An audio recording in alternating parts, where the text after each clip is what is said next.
दोस्तों मेरे बैकग्राउंड से ज़्यादा मेरी बातों पर ध्यान दीजिएगा। जब चंद्रमा अपनी संपूर्णता में होता है, धरती पर चांदनी की नर्म चादर बिछती है और उसी चांदनी में कुछ आत्माएं अपने भीतर के अंधकार को टटोलने निकलती हैं।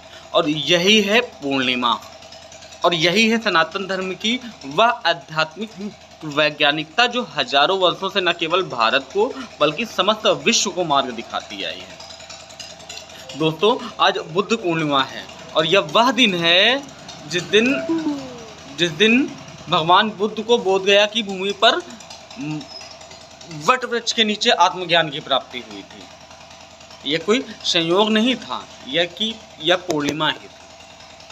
खैर उनका जन्म भी इसी दिन हुआ था, उनका जो लास्ट वो डे था वो भी उसी दिन हुआ था, लेकिन ये पूर्णिमा ही थी।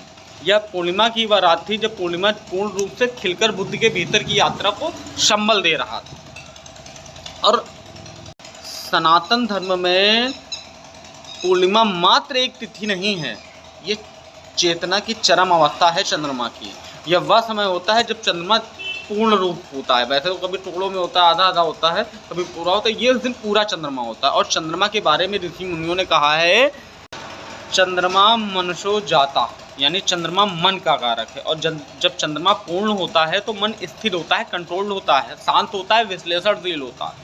और यह वही अवस्था है जिसमें मेडिटेशन फलीभूत होता है, ध्यान फलीभूत होता है, साधना सिद्ध होती है और ज्ञान फूट पड़ता है। भगवान बुद्ध ने कोई नया धर्म नहीं बनाया, उन्होंने ध्यान, आत्मनिरीक्षण और करुणा का वह मार्ग दिया जो पहले से ही सनातन के गुण तत्वों में समाहित था। उन्होंने शिव की परंपरा को आगे बढ़ाया, भीतर झांकने की परंपरा।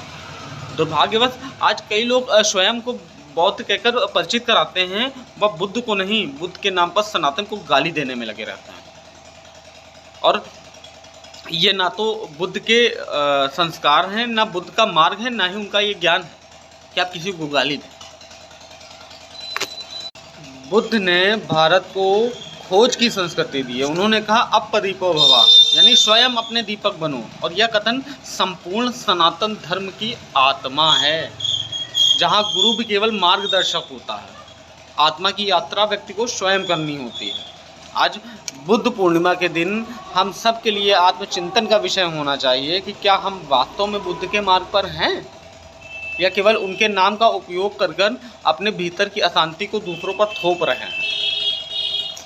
बुद्ध पूर्णिमा के इस पावन अवसर पर हम सब भगवान बुद्ध को सशत नमन करते हैं। हर हर महादेव। उस सनातन ज्ञान को भी प्रणाम करते हैं जिसने हमें ये बताया कि चंद्रमा सिर्फ आकाश का ग्रह नहीं है, बल्कि आत्मा के भीतर की खिड़की खोलने वाला